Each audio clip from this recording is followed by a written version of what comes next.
আসসালামু আলাইকুম। সবাই নিশ্চয়ই ভালো আছেন। আলহামদুলিল্লাহ আমরা সবাই ভালো আছি। এটা ছিল শনিবারের সকাল। ঘুম থেকে উঠে সবাই নাস্তার টেবিলে।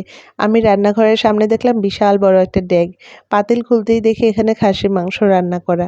তো গতকালের আয়োজনে সবকিছু তো বাবা করেছিল। আর দুলাভাই আমাদের জন্য খাসি কিনেছিল। সেই খাসি না খাওয়ায় তো সে আমাদেরকে ছাড়বে না। তো আজকের সবকিছু খাওয়া-দাওয়ার আয়োজন দুলাভাই করেছে।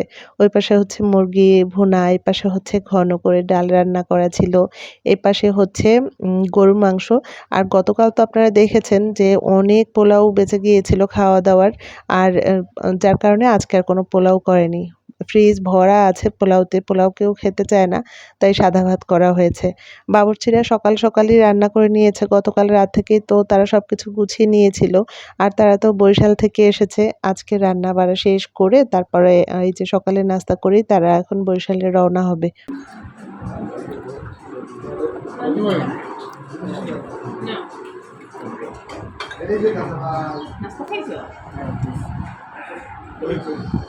নাস্তা করার পরে তো আর কোনো কাজ নেই। আমরা সবাই বাবার সঙ্গে চলে আসলাম লাকিয়েপাড় আরেকটা ফ্ল্যাট দেখতে। এই ফ্ল্যাটটা এর আগে যখন শীতে এসেছিলাম তখন কিন্তু এটা দেখতে এসেছিলাম। আপনারা আমার সেই ব্লগে দেখেছেন।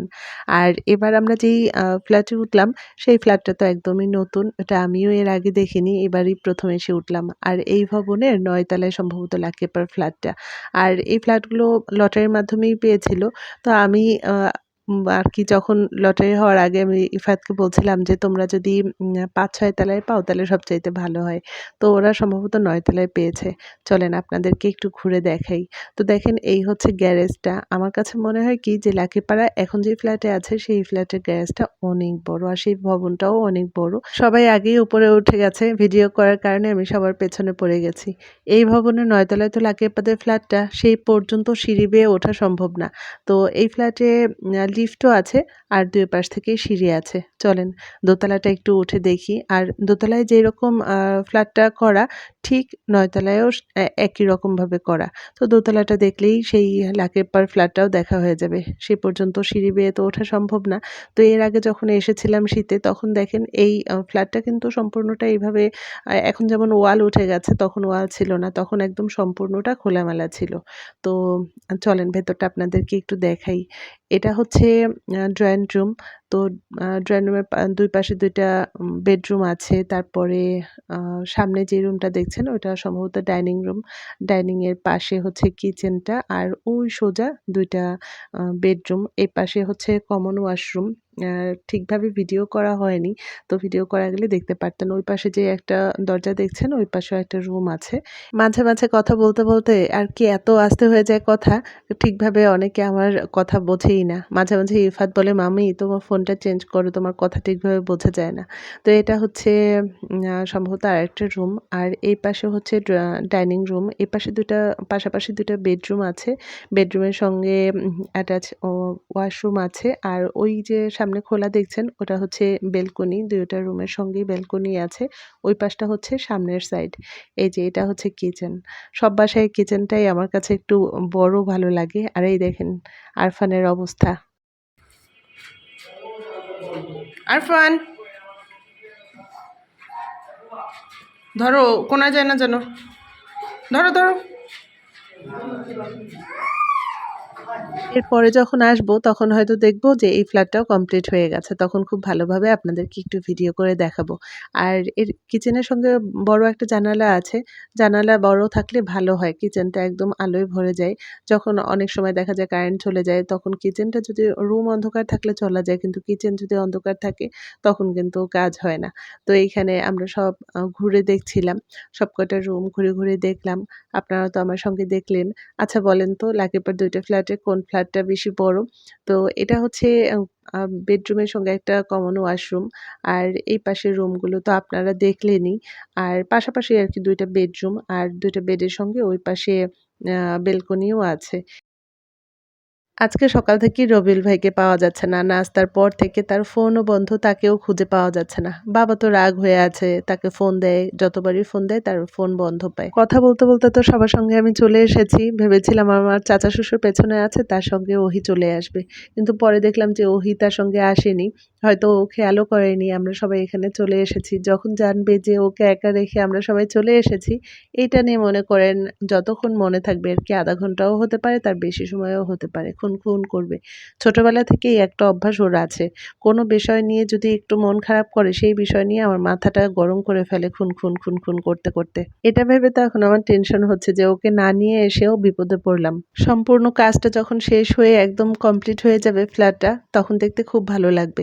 এই পাশটা হচ্ছে লিফটের জন্য জায়গা করা, আর ২ সাইডে তো সিঁড়ি। এই যে সামনে যে সিঁড়িটা দেখছেন, আমার পেছনের সাইডেও ঠিক ওই পাশেই সিঁড়ি আছে। দেখা তো হলো, চলেন এখন বাসায় যাই। এটা হচ্ছে লাকিয়াপাড়া এখনের বাসা।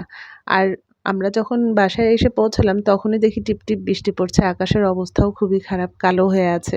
আকাশের এই অবস্থা দেখে এখন আমার ভয় হচ্ছে যে গাড়িতে যেতে তো ভয় পাচ্ছিলাম, লঞ্চে টিকিট করা হলো। আর এখন যদি বৃষ্টি শুরু হয় আর এই সময়টা তো হচ্ছে হঠাৎ ঝড় শুরু হয়ে যায়। এটা ভেবে এখন ভয় লাগছে যে আকাশের অবস্থা দেখেন কি কালো হয়ে আছে চারদিক। আকাশটা যেমন কালো হয়ে আছে, দোয়া করছি বৃষ্টি হলে যেন এখনই হয়ে যায়। বিকেলবেলা বা সন্ধ্যার সময় আমরা যখন লঞ্চ ঘাটে যাব তখন যেন বৃষ্টি না হয়।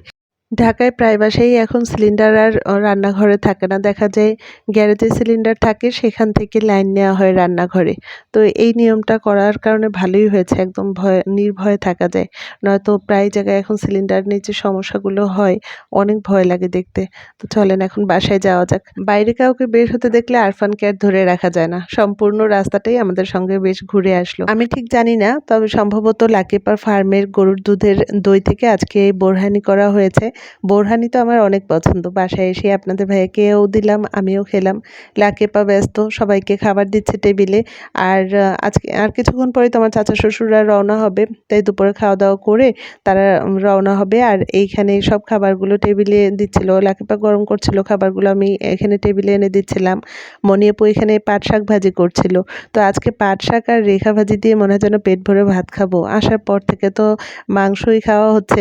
তো এখানে সব খাবারগুলো দেয়া হলো। সবাই একসঙ্গে বসেছে। বাচ্চারা কিছুক্ষণ আগে খেয়েছে। এখন বড়রা সবাই একসঙ্গে বসেছে। খুব অল্প সময়ের জন্য এসেছি, তাই এবার আর অন্য কোথাও আমাদের যাওয়া হয়নি। লাকিয়াপার বাসাতেই ছিলাম। সবাই একসঙ্গে ২ টা দিন ভালোই কাটালাম। এপাশে লাকিয়াপা বোরহানিগুলো বোতলে দিচ্ছিল আরকি, আমার চাচা শ্বশুরদের কাছে দিয়ে দিবে তাদের রাস্তায় খাওয়ার জন্য। আর আরফান তো পাশে দাঁড়িয়ে আছে। এরপর এই যে সবার খাওয়া-দাওয়া শেষ, সবাই এখন রওনা হবে। সবাইকে আমরা বিদায় জানাচ্ছি।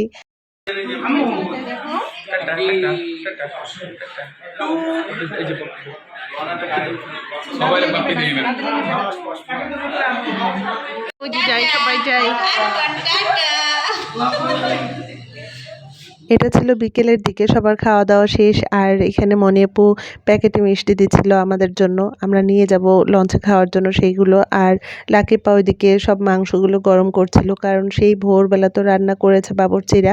আমরা রাতের বেলা লঞ্চে খাবো। আর সেই কারণে লাকিপা সব গরম করে এখানে বক্সে সাজিয়ে রেখেছে। ডাল, গরুর মাংস, তারপরে খাসির মাংস, মুরগির মাংস, সবগুলো এখানে বক্সে করে ফ্যানের নিচে দিয়েছে ঠান্ডা হওয়ার জন্য।